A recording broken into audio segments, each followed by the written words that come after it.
Welcome to a special edition of The Shannon Plan. My name is Kyle Posey. I am joined by a player that everybody loves in 49er territory, Patrick Willis. Pat, man, I'm going to call you Pat like I've known you for years and years, but what's going on, man? How you doing? Man, I'm doing well, doing well. Can't complain. So I'm here to talk to you about Universe 52, and not many people know about that. So that's on you. Tell us what it is. Tell us what do people need to know about Universe 52?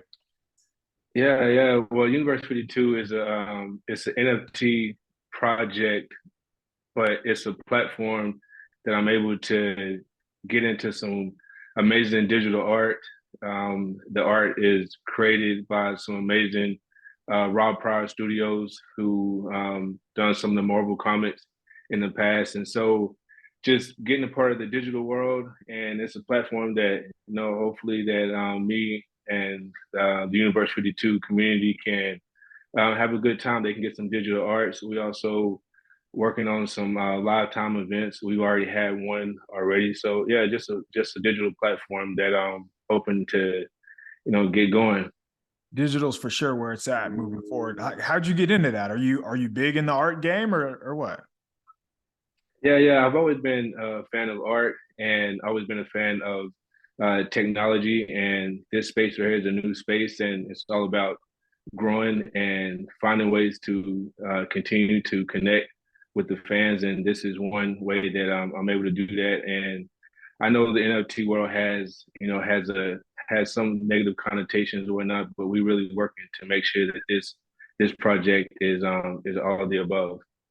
Yeah, I imagine with your name attached, there's not going to be much of a negative connotation at all. All right, I have a billion questions for you, and I'm probably going to start somewhere where you would have never expected. What can you tell me about Josh Johnson? Because he signed with the 49ers on a one-year deal. It feels like he's played with the Niners since I was born, but do you have any thoughts or can you share any stories about Josh Johnson? Oh man, Josh Johnson. He's a vet in the game. He's been around for a while, and he's a guy that I believe a couple of times. I think he was a teammate of mine a couple of times, and just a phenomenal teammate. A guy that comes to practice and practice as if he's going to be the starter. So I heard the Niners are bringing him in, and I think that'd be very big, especially having someone such as the young quarterback Purdy at quarterback. Yeah, they just signed him to a one-year deal. So Kyle Shanahan actually talked about that a little bit on Monday, where he just said, we like the guy, we like the person, and we're buying the guy, not so much or not as much as the player. Was Jim Harbaugh like that, where he would look at the person, and if you fit in the locker room, like that's what really matters in this game? The Jim, I don't like to compare the coaches a lot of times, but at the end of the day, it's all about it is about production, but there's also those guys who are great role players, and a guy like Josh Johnson, who's a vet. Like I said, having Purdy, who's a rookie, I think it would be very beneficial for him. Speaking of comparing, I know you guys are probably like nonstop. It's Fred Warner, Dre Greenlaw, it's Navorro Bowman, it's Patrick Willis. Who's better? How do they stack up against each other? Does it get annoying to hear these nonstop comparisons? It's always going to be part of the game. My hat goes off to what Navarro and I was able to do in the time that we had together, and I'm also a firm believer that it's about the now, and right now, Fred and Dre and Alzir, they're playing really good football. I mean, especially Fred and Dre. I mean, I'm watching and I'm like, wow, I'm excited to watch them play. So kudos to those guys, and may they continue to stack it up. The physicality that we see at the second level looks a lot like 2012. Like the way that they bring it, the way that they come downhill. It is fun to watch. And when I watch this team, I'm not sure other offenses can prepare for that type of physicality until it's too late. Like, was that sort of the thing with you guys too? Like, did you notice like other teams, like when you guys brought it, like they weren't ready for you? Yeah. I mean, it is a level of intensity. I mean, every Sunday it's any given Sunday, and I'm a firm believer that the defense, brings the attitude, and every week, regardless of what the offense does, regardless of who the offense has up as a defender. I feel like it's our job to go out and play great defense, regardless. And right now, those guys are playing really good defense across the board. Very, very excited to see Armstead get back, and I really think, and I've been saying this for a while that if they can get their interior guys, healthy, I think Kinlaw is another one. If they can get him back at the right time, man, now they have a presence across the front, across the board at D tackle and at DN and at the linebacker position. And it's unfortunate for the corners. They've had some injuries in the secondary. That's been unfortunate. But man, if you got a great up front team or not, that really helps the secondary a whole lot. You just named like all good players at every position in the front seven. That's an embarrassment of riches that they have. And it was like that for you guys too. Like there are good players everywhere. And what Arik was talking about on Sunday, he said, we know that if we just play discipline, like if we play sound, they're not going to be able to move the ball against us. And we saw the first play where the Dolphins were able to score. Like there was a bust in coverage, but outside of pretty much two plays, they gave up next to nothing. Do you see that when you watch 49ers? Just like if they execute, they're good. Yeah, I mean, of course. I mean, you never want those big plays, especially, you're talking about being that kind of defense. But sometimes, being elite defense like that, you're gonna have a play here and there, but that's what brings you back down to earth. That's what humbles you, and they've done a great job of settling in and playing good defense throughout the rest of the game. Like I said, I mean, I felt like, I think they might have gave up a score, which was something they had not done in a while. But when you look at that stats across the board, they're setting it all ones, and I'm not sure if we ever had a time to do that. But most importantly, as good as they're playing right now, the most important thing is to get to win it all. But you can only do that by taking care of the now. And like I said, they're doing really well. And unfortunate for the injuries that they have had, but man, they're doing a great job of overcoming. And if they can overcome this one at the quarterback position, I mean, they might have something. So it is crazy just the fact that they're the 3 seed in the NFC right now. They're the number 1 seed in the NFC West, but Emmanuel Moseley hasn't played in a long, long time. Arik Armstead missed 2 months. Javon Kinlaw essentially hasn't played for the majority of the season. Like there are injuries. Trey Lance, Jimmy Garoppolo, and still here we are talking about one of the better teams in the NFC. I want to talk about a player returning from injury. So do you guys feel that? Does that give you like a jolt in the locker room knowing that, let's say, Javon Kinlaw is practicing and he's rehabbing and he's this close to returning? Yeah, I mean, anytime, you have guys who could make a difference, on your team that's not on the field, you can't wait to get them back. And like I said, I mean, they're able to get those guys back that have went through some injuries. I know they have some that have some brutal injuries, but if they can get some of those guys back and get them healthy at the right time, it's really going to help the defense. And as of right now, we all know that the quarterback position is a very important position, and so they're going to need all the help on offense, defense, and special teams to really help out that position. And I mean, we can keep it quarterback. So how does losing a player like Jimmy Garoppolo, whether it's Trey Lance, but Jimmy Garoppolo has played for the majority of the season, how does that affect, like a significant injury affect the locker room? Because after the game, they just won and beat a first place team in the NFL. But at the same time, you can tell they're kind of down in the dumps. Like it just kind of hit them emotionally that Jimmy was out. So how do you kind of weather losing a player and knowing, hey, I still got to go out and execute. I still got to go out and play a game? Yeah, I mean, it's one of those things that's unfortunate, like I said, especially somebody such as Jimmy and what he brings to the locker room. But if you play the game long enough, you understand that injuries are part of the game. And, when I play, we had this thing where we would always say, next man up. You never want to discard the guy who went down, and you want him to come back. You want that person to come back as soon as possible. However, the show must go on. And so, that's where they are now. And it looks like, from after the game, seeing some of the pictures that, surfaced across the board, across the social world, looked like they was really excited for him. And they was really happy for him, and that's what you want. I mean, anytime you have your team behind you in the position that you play, it's really big. And like I said, I mean, it looks like the guys were going up, giving them high five as if like they rooting on him and they believe on him. And at the end of the day, he came in and he made them a believer, and that's the most important thing. Guys can like you all day long, but it's all about getting out there and executing and really making it hard for them not want to root for you. But when they already like you and then you go out there and you do well, I mean, that's an amazing feeling. So, may keep it up. Yeah, it's one thing to ball out in practice, right? And it's another thing to go out and do and play the way he did in a game. So he's third stringer, used to playing against a good defense in practice, but that's scout team.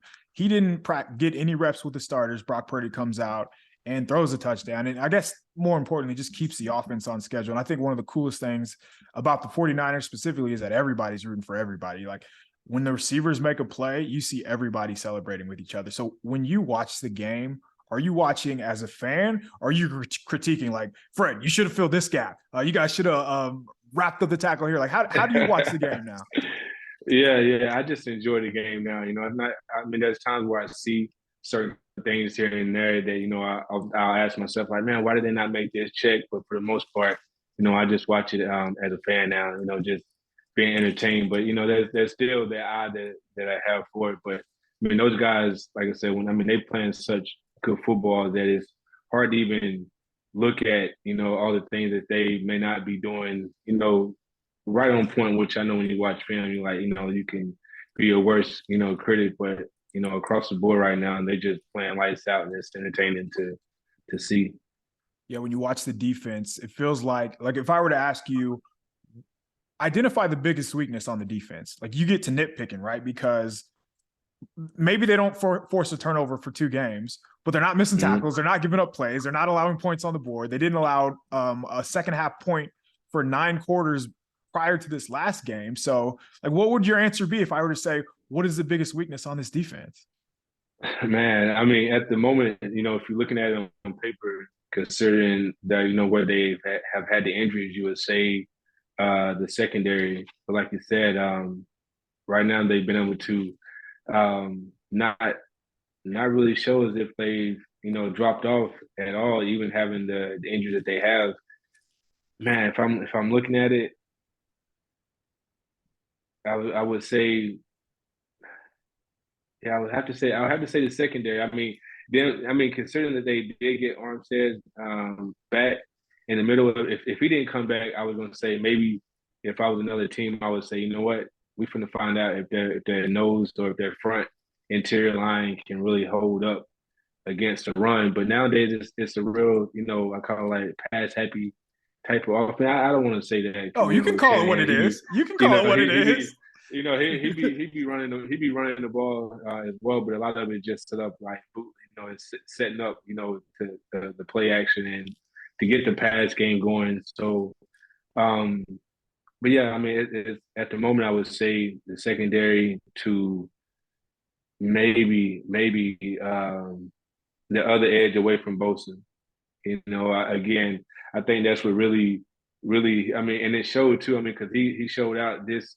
He's been playing. Bosa's been playing well all year long. They're talking about him being in the defensive player of the year talks, but having Armstead come back, having Armstead come back on Sunday and to play that middle, to play the 3, to play that interior, you have to respect his size. You have to respect that he's gonna make plays, and so that now leaves Bosa a little bit more, instead of him just sliding the line and saying, all right, we're going to take care of this over here. You got to you put Armstead away from him, and again, like I said, you're able to get those matchups that you're wanting, unlike before, where if those guys are not in there, you just slide the line and you're gonna make Bosa have a long day. He's gonna still make some plays, but it's gonna be a long day for him. So.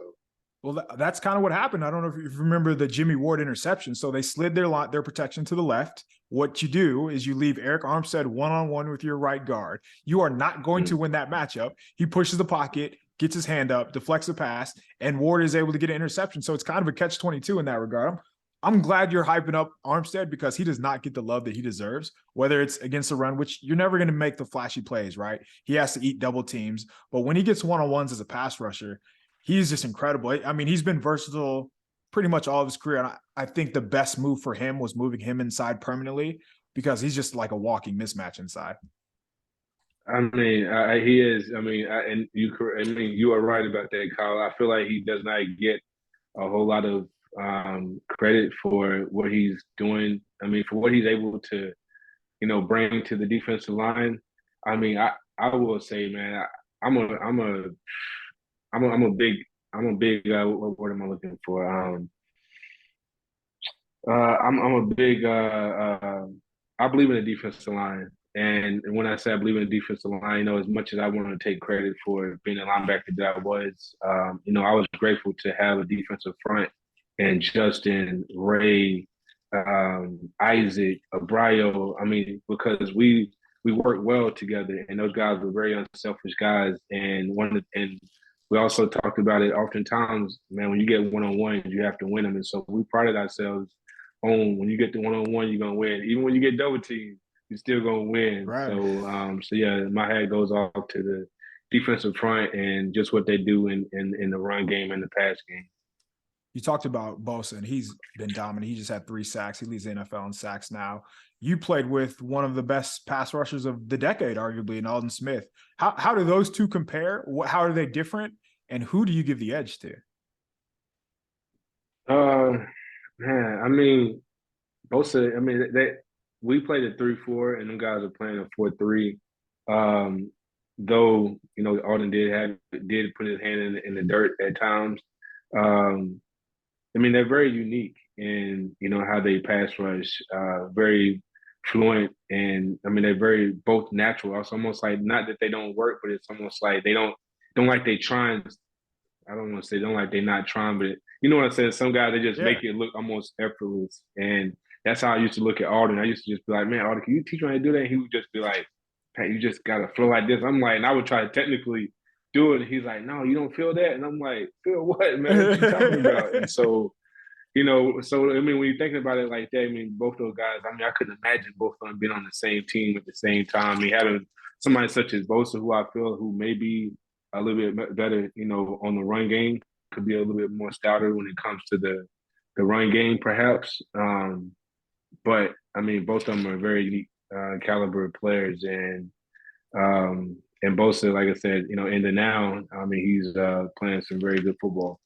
Yeah, his hand usage is insane. And you talk about making it look effortless. And I imagine Alden's a lot of the same way, where they have so minimal wasted movement that they're just like so refined with their hands. And obviously Alden's first step is insane. I feel like Bosa, the ground that he's able to cover in his first 3 steps, you pair that with his hand usage, his technique, and that's why he wins so much. It's honestly not fair in a lot of ways. And you kind of explain that because I see Bosa working off to the side with other guys, trying to get, tips and try to figure out how the hell are you doing this and winning as often as you do. But yeah, I would love to just to see Aldon in one-on-ones, because I've had a chance to see Bosa go one-on-one against Trent Williams, and I could watch that for like an hour every day. Did you get a chance to see Aldon in one-on-ones at all? Yeah, Aldon was, man, it was almost like it was too unfair. It was almost like when Aldon got up there, we was almost like, yep, he gonna win. Yep, he gonna win. It just how he made it looking very suddenly, like, did he not win? And like you say, just seeing Bosa, I mean, that's what it is. Those guys got that first step, and then not only they got the first step, but they got the motion with it as well. Like, just, man, it's almost like it's like beautiful art watching them just move as if like, yeah, they play in the right position. Honestly, art is a great way to put it, because that's what it looks like. It's poetry in motion. Let's dial back to your part. So some of us has always wondered, would you have retired if Harbaugh and the Niners relationship didn't fall apart? That's a great question, Kyle. I being honest, the time was then, and I had felt it, and it was one of those things where, as a rookie, I remember telling myself, when the time comes and I no longer, can give the team, the organization, myself, everything that I have, then I didn't want to be that guy that just moping around or, getting, pushed around or get sent off here and there just because, I was like, you know what, I'll have to figure out the next phase of life. And I remember, as a rookie, the season, the days feeling long, the season feeling long. But then in the grand scheme of things, I had a coach that would always say my rookie year, my defensive coordinator, Minutsky, he said, all right, y'all better take advantage of the days or whatnot. You better, get it done now, 'cause we wasn't winning a whole lot. He said, because it'll be over just like that. He was like, he would call the guy, he'll call the old head. He's like, how fast does it go? And he'd say, it goes like this. And he would go around the room asking the old heads. And I'm sitting there like, man, this day has felt like forever. Like, what you mean?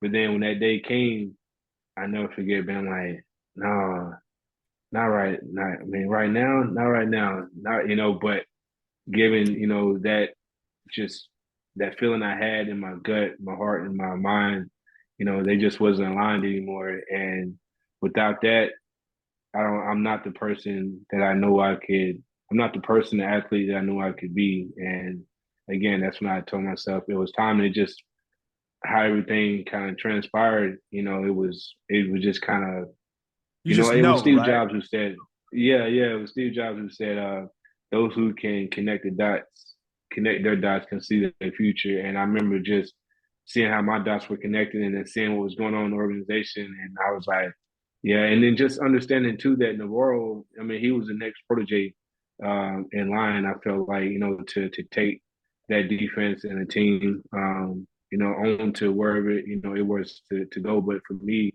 I said the sun was setting and it was rising on another. So It's a great answer, man. I appreciate you taking the time. Some players get into coaching after they hang up the cleats. Other players just get completely off the grid.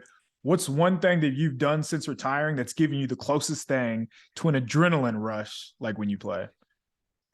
that's a great question, Kyle. That's a great question. Honestly, I don't know if there really is a thing that can give you the same kind of, thrill. I know we all kind of maybe go through that phase of, searching for it or seeing where it can, or trying to redirect that energy. But I think it's like in anything else, you just have to, keep on marching and find your rhythm. Again, as it was, as a kid for me, I was just into sports. I really enjoyed playing sports, and I was like, I wanted to be a professional athlete. It wasn't just one that I really enjoyed, but over time, this one kind of, made the most sense and led the way for me. So, I would say there's nothing really out there like it, but in redirecting the energy, I've just getting into the whole entrepreneurial world, doing some philanthropy, some humanitarian things here and there. It's kind of been fulfilling in the sense without trying to fill that football void. I can say that now. If you'd asked me that, some years ago, I probably wouldn't have been able to just come right out and be able to say that to you now. So yeah, so I mean, it's a different type of hunger out there. Yeah, I don't think there's nothing like it, man. I mean, what does compare to running into somebody full speed for 60 plays a game, right? Knowing that you have to win. There's nothing like especially when it comes to, I mean, because it's the one thing, it's the one sport when I look back on it from mental and physical capacity that you have to be able to have it all, like the mental game to be able to know your opponent, and then the physical game to be able to win the battles. And when I look out into the real world, there's many that maybe has the physical capacity and or maybe have the mental but don't have the other. And I feel like being that athlete, we were able to have both, and that makes you really unique. So just grateful, man. Grateful for the journey and I'm grateful for the journey then and now. So sounds like the experience has really helped you, like, and that kind of got you into the philanthropy too. Being a people person, that's where it's at, man. Like, we need good people in this world, and you sound like you are one of those people. Man, I tell you, I wish I could say it was absolutely easy, but it's like you're on the field. There's great competition out there, and if you want to rise to the top, you have to continue to work and find your niche and be really well at that. So yeah, just doing that one step at a time. What did the game teach you? Because you're talking about your experiences now, and you're talking about some of the things you're doing post career. What's free? Did it? Oh, there we go. You still there? Yep. Do you hear me? Yeah, I can hear you now. Okay. Yeah. Solid. What's one thing that the game taught you? You're talking about some of the things you're doing post career with the philanthropy work, and obviously we're talking about Universe 52. What do you feel like you can take away from the game that you can maybe pass along to others, or that really helped you to be who you are today? Oh man, what have I learned from the game? Everyone brings up like What? competition, but I feel like football is so much bigger than that, right? Like you learn about being with your brothers, right? Every day, fighting for somebody else, living for somebody else. Yeah, man, that's a great question. I mean, it's like one of those things where I wish it was like maybe I'm trying to think of maybe one thing, but I would just I would say it would just like heart, um, humility, um, will. I mean, it's an interesting game. It's a gladiator like game. So some of the descriptions, some people like, hey, they wouldn't get it, but then yeah, the will. I mean, the will to not be denied, the will to win, the will to man be vulnerable, like in front of It's a great one. millions. You have to be. I mean, it's just yeah. I mean, it's the one game that sports is the one avenue that I feel like encompasses all. And so, yeah, man. I mean, a lot of what I learned in sports was a lot of what I kind of had dealt with growing up. I don't say deal with, it's kind of what you deal with, like growing up. And so stepping into that, it was kind of like, oh man, like this is the same way that I would go hard for my brother, go hard for my sister. Like I'll go like this for my teammates. And so yeah, I mean, there's no game like there's no game like the game of football. Yeah, no, there's no doubt about it, man. And I'm glad you said that because it does teach you that there are 11 players on the field, and if you don't do your job, it's one thing. But if you try to do somebody else's job, like the play messes up too. So there are a number of different ways, and that kind of ties us back into this year's 49ers team. They're disciplined, like they don't make mistakes. When you watch them, what do you appreciate the most about this year's version of the 49ers? As I was just thinking about it, and it kind of leads into that. Man, I once had a coach. It was Coach Jim Levitt, and he said something one time. He was a coach coming from college, and I was like, man, college coaches coming in, gonna come in with that college mentality, try to kill you type of mentality, And he said, and one thing he said right at the door, he was like, listen, I don't know. He said, I'm not gonna know everything there is to know. What I don't know, he said, I'll go ask.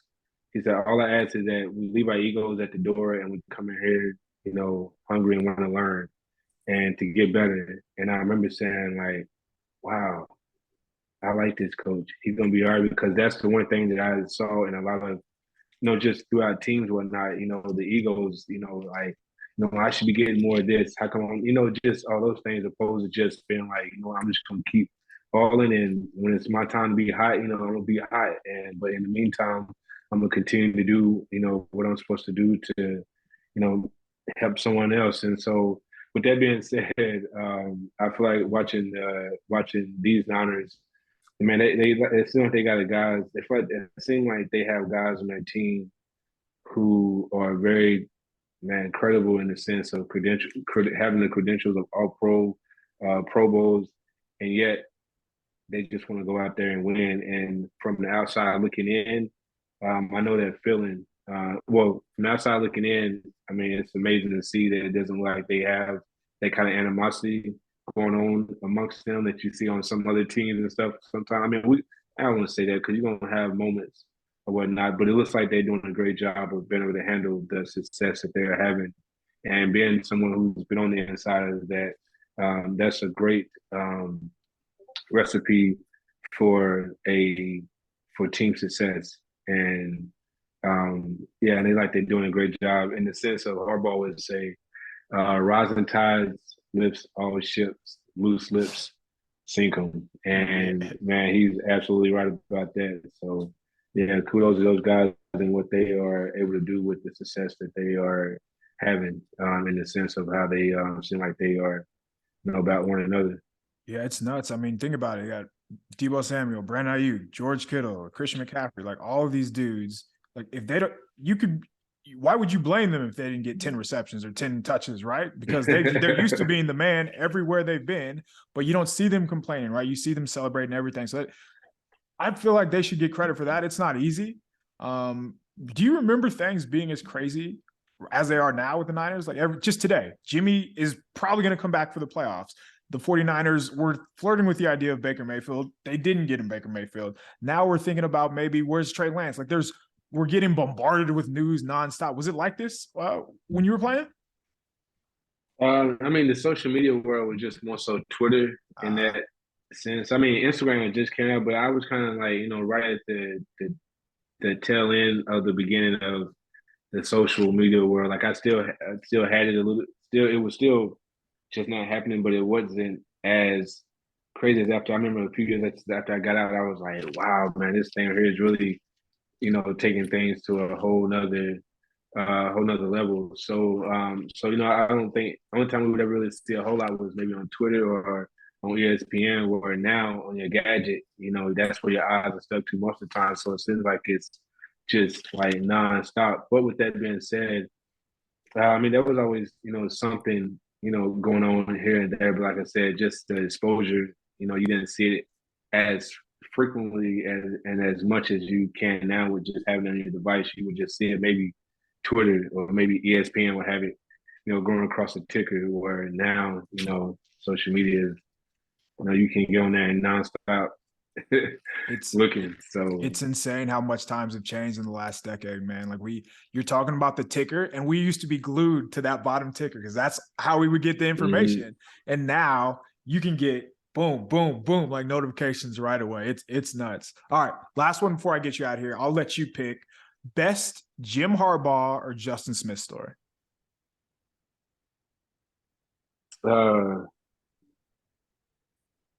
Best Jim Harbaugh or Justin Smith story. I know you got options. Probably best. Yeah, best one. This is going back to just, man, what makes people ask me all the time what I miss about the game, and I simply just say, the camaraderie that what you have, like with the guys day in and day out, and just seeing how, man, we really turn into it's really like a brotherhood or a sisterhood, or wherever you're playing, it's a hood of of guys who just, of people who just believe in the same thing. But I'm saying this to say that I think it was 2008 or 2009, the first Pro Bowl in Miami that they had, and I had this burster on my knee, and it was the size of a TV, man. Like, it was huge. And I remember the Cowboy, and I've been trying to put something over it because it happened during the regular season, but on turf, I hit my knee on the turf one night, and I kept getting it drained. But anyways, Cowboy sees my knee, and he said, Pete Willis, man, what's on your knee? I said, oh man, my knee done drained, done swole back up again or whatnot. He said, and you gonna play with that? I was like, yeah, so I'm just gonna put a pad over it and push it down. And he said, man, if you don't get your stupid, I won't say the other words or whatnot. He said, you ain't playing like that. He said, you call them and you tell him like you, and I was like, for real? Like, you just call him? That's how I was just like, you man, didn't know any better. Yeah, I know. I was like, that's how it was. I was like, I gotta go. And so that was just one of those moments where I was like, man, like that meant something. It meant something in the slightest way. That was a Justin Smith. I'm sure there's many other ones that I can't think of off the top of my head. A Harbaugh story would be, I would tell him every day after practice because he'd always call us up. He'd always have tell us these stories, and he would talk so much about Michigan that I would always, and at the time, now it's out. Yeah. He was going through so much stuff with the upstairs management that I was like, man, they're gonna mess around and get rid of you. And when they get rid of you, man, you're gonna mess around and go to Michigan. Like that. That's what I was saying in my head. And I'd always tell him, I was like, Coach, you gonna go to Michigan, huh? He said, well, wow, no, I'm here. I'm here to stay. I was like, but in my head, I'm thinking like, but yeah, y'all, you going back and forth with them upstairs. I said, I don't know how good that's gonna work. Like that. I said, but that's what I'm thinking in my head. I didn't say that part out loud, but I was like, but Coach, I'm just saying, if you leave here, if you leave the Nines, you're gonna go to Michigan.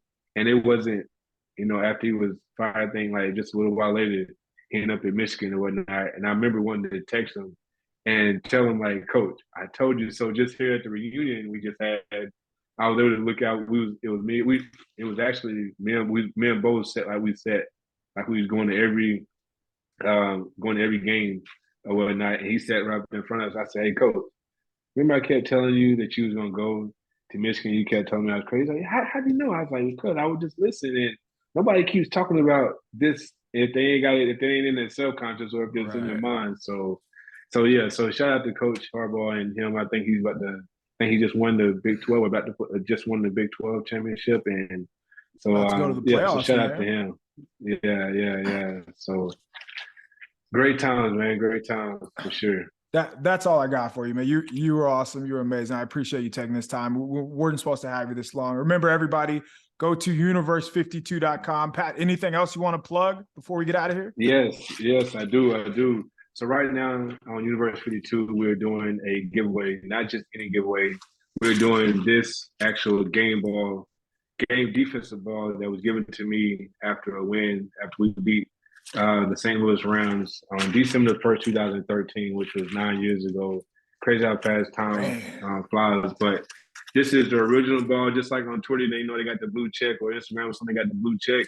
This right here is the blue tape that we get for the actual game ball, and here are a few stats. But this right here is a giveaway that I think we are going to pick the winner a week after Christmas. But it goes all the way up until the night, I think December 24th, 12:59. So if you want it, have a chance to win this, go to www.universe52.com and sign up. And the current members, you're already automatically entered in to win this, but you can go back and re-sign up again to have a chance to win more. But again, I appreciate you all for the support.